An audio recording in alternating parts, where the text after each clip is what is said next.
Salut et bienvenue dans cette vidéo. Cette semaine, on est mardi, on va parler des problèmes qu'on va avoir. Ça c'est clair, net et précis. On a eu une période d'humidité intense, avec les pluies, tout ça. Donc j'ai bien vu que dans les quatre coins de la France ou ailleurs, où on a eu pas mal d'humidité. Donc humidité, cette semaine chaleur, patatrac. Donc on va avoir pas mal de petites maladies qui vont arriver. Donc moi d'habitude je fais rien, avec mon tunnel j'ai un petit peu de chance où j'ai rien parce que je vous l'ai toujours dit, sous les tunnels n'hésitez pas à ouvrir, ça c'est important. Ce week-end j'avais fermé parce qu'il faisait, il a fait 8-9 degrés donc j'ai fermé, mais j'avais quand même laissé les portes ouvertes pour que ça circule. La circulation de l'air c'est la chose la primordiale sous les tunnels et après dehors. Ce qui s'est passé c'est qu'avec l'humidité, il y avait de l'air mais il y avait toujours de l'humidité, donc il n'y avait rien à faire. Donc si déjà vos plantes étaient déjà un peu fragiles, ils vont attraper quelque chose parce que maintenant les chaleurs vont remonter.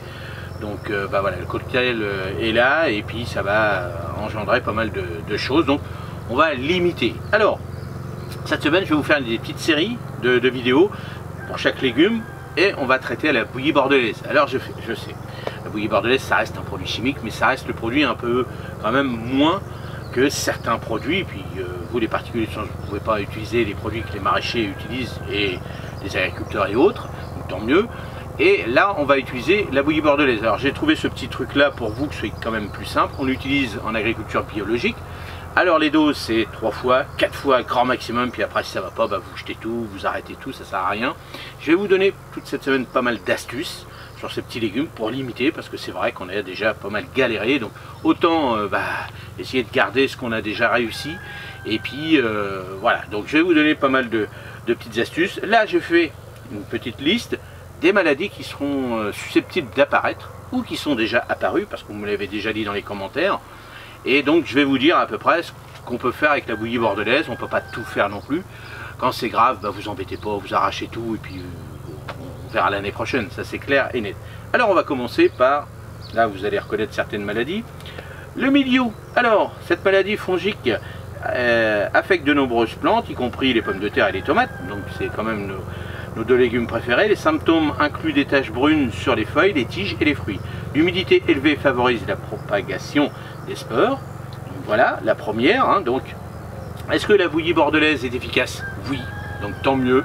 C'est un produit en plus, c'est un produit pas cher, vous le trouvez partout.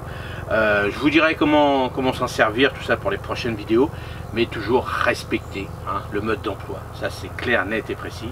Faites pas ça comme ça parce que vous dites j'en mets beaucoup plus, ça n'a rien du tout. Respectez bien les doses, c'est hyper important. Ça reste un produit chimique. Deuxièmement, l'oïdium. Cette maladie se manifeste par une poudre blanche sur les feuilles, les tiges et parfois les fruits. Elle se développe souvent par temps chaud et humide. Oh, comme par hasard, c'est ce qu'on va avoir. Alors, est-ce que la bouillie bordelaise est efficace? Oui, on a de la chance. On va avoir le droit à un cadeau. C'est magnifique. Alors, la botrytis, pourriture grise. Ce champignon peut affecter une grande variété de plantes. Les symptômes incluent des taches grises sur les feuilles, les tiges et les fruits. L'humidité élevée, et les températures modérées à chaudes favorisent son développement. Super, on a coché toutes les cases, super. Est-ce que la bouillie bordelaise est efficace? Oui et non, ça dépendra, on verra. Alors quand c'est comme ça, vous regardez. Alors, ma philosophie vous la connaissez, moi si vraiment c'est infecté, je ne vais pas m'embêter, même si c'est des produits qui coûtent pas cher, je m'en fiche. Pour la peine, sinon j'irai chercher mes légumes ailleurs, chez un petit maraîcher qui lui aura fait des traitements ou alors qui lui aura pas eu du tout, et puis comme ça sera mieux que de vouloir s'acharner sur les trucs pour mettre plein de produits comme ça sert à rien. La rouille. Quatrièmement, se présente sous forme de petites taches oranges ou brunes sur les feuilles. Cette maladie est favorisée par des conditions humides. Comme par hasard. Alors oui et non, la rouille c'est pareil, quand vraiment c'est infesté. Alors la rouille on peut la retrouver sur nos rosiers, c'est ce qu'on trouve bien souvent. Il y a beaucoup de plantes qui vivent avec, des plantes pérennes comme ça, ils vivent avec. Donc il y a des années, ils vont perdre tout leur feuillage, ça va pas être très beau, ça repart et puis ça va.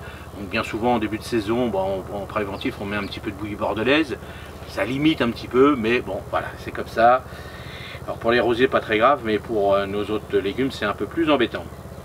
Alternariose, aussi appelée la tache noire. Cette maladie affecte principalement les tomates et les pommes de terre. Elle provoque des taches sombres concentriques sur les feuilles et les fruits. Elle se développe dans des conditions chaudes et humides. Oh, super!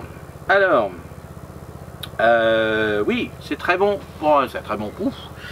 Pour la bouillie bordelaise, c'est bon. On peut la combattre, donc tant mieux. On réussit. Alors, sixièmement, Phytophthora.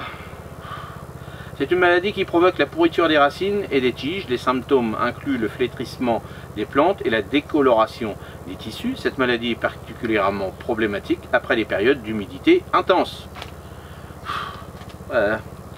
Donc oui et non. Malheureusement pour la bouillie bordelaise, oui et non, c'est pas assez fort. Donc bon voilà, donc pas terrible. Donc bah on fera avec, hein, comme je vous dis, si c'est vraiment ça insiste, bah voilà.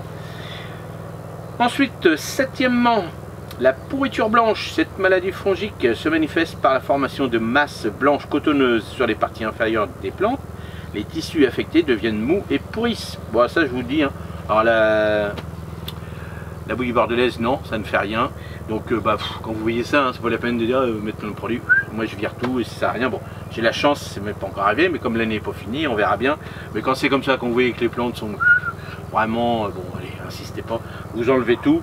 Vous laissez vos planches comme ça respirer, vous ne remettez rien dessus parce qu'il y a d'autres, ça va continuer un peu, donc vous laissez hein, en jachère comme on dit cette planche là et puis vous ne ferez pas autre chose. Alors, donc pour limiter les risques de ces maladies, la rotation des cultures, l'espacement des plantes, paillage, élimination des débris, utilisation de fongicides, et puis circulation d'air dans les tunnels, ça c'est hyper important.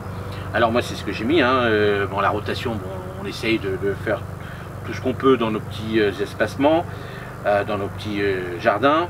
Alors espacement de plantes, bah, éviter qu'ils soient constamment, mais à un moment donné, bon là encore c'est le début de saison, donc ils ne sont pas encore trop feuillus on va dire. Donc là la circulation va se faire, mais bon par exemple les pommes de terre, bah, là ils se touchent hein, maintenant. Les miennes je les avais fait de bonne heure. Bon, élimination pardon, des débris, bah, ça c'est logique, hein. Éviter de laisser, bah, si c'est pourri tout ça. Si c'est les feuilles, je vous montrerai dans les tomates par exemple, je laisse les feuilles comme ça, mais ils ne sont pas infectés, donc je les laisse faire un petit peu d'azote, on va dire un peu de verre avec le paillage, carbone azote, ça le fait les deux, mais s'ils sont infectés, hop, vous éliminez ça, vous mettez ça en déchetterie, il n'y a aucun problème. Et puis bah, l'utilisation de fongicides, bon bah nous on va utiliser la bouillie bordelaise, bon voilà, on verra bien. Alors dites-nous dans les commentaires bah, si vous avez d'autres astuces. Alors je sais il existe le lait aussi, ça limite, mais bon il n'y a rien qui a prouvé que ça marchait à 100%. Ça reste, moi j'ai regardé un petit peu, c'est ce que je faisais, bon puis le grand-père c'est ce qu'il mettait toujours un petit peu de bouillie bordelaise, en préventif toujours, donc c'est ce qu'il mettait, il mettait rien d'autre, mais bon il y a des années comme ça on le sait, donc on verra bien, hein, on croise les doigts et puis on verra bien comment ça va se passer cette année. Et puis bah, dites-nous si vous avez des astuces, vous avez réussi ou pas réussi, on verra bien. Voilà, alors j'espère que je vais vous remonter le moral, parce qu'avec tout ce qui s'est passé dans certaines régions, bah, c'est pas terrible. Là, je vais vous donner des petites astuces, puis on va y arriver, il n'y a pas de souci. Hein, moi, vous voyez, moi j'ai de la chance, hein, pour l'instant je n'ai rien, donc je vais faire en préventif. Hein. Dessus, je vous montrerai comment sont mes légumes, sauf j'ai un gros problème, encore une fois, avec mes bulbes. Bah, comme d'habitude, moi dans mon coin, les bulbes, ça ne marche pas. Les oignons, hop, ça va pas. Et cette année, les échalotes. Donc je crois que cette année, je ne vais pas avoir d'échalotes, donc je vous montrerai. Je vais traiter à la bouillie bordelaise, mais je crois que là, ça va pas être terrible. Donc on verra bien. On va voir, bah, tant pis, bah, je ne mangerai pas d'échalotes, ça sert à rien. Je vais pas mettre 50 000 litres de produits. Hein, je pourrais, moi, avec mes copains maraîchers, ils me donneront des trucs et tout, mais j'ai pas envie, sinon bah, j'achèterai ailleurs mes échalotes, puis tant pis. Voilà. Allez, j'espère que cette petite vidéo vous a encore plu, le petit challenge. Allez, 84 000, vous vous rendez compte, 84 000 déjà là maintenant. Il ne reste plus que 16 000 avant de réussir le challenge. Donc tous ceux qui ne sont pas encore abonnés, qui regardent la vidéo, bah, clique, c'est gratuit. Allez hop, abonne-toi, ça me fait super plaisir. Puis bah, regarde d'autres vidéos si ça te plaît, il n'y a pas de raison. Et puis tu vas apprendre beaucoup de choses. Et merci pour les autres. Salut, à la prochaine. Merci. Demain, on va parler des pommes de terre. Traitement de la pomme de terre à la bouillie bordelaise.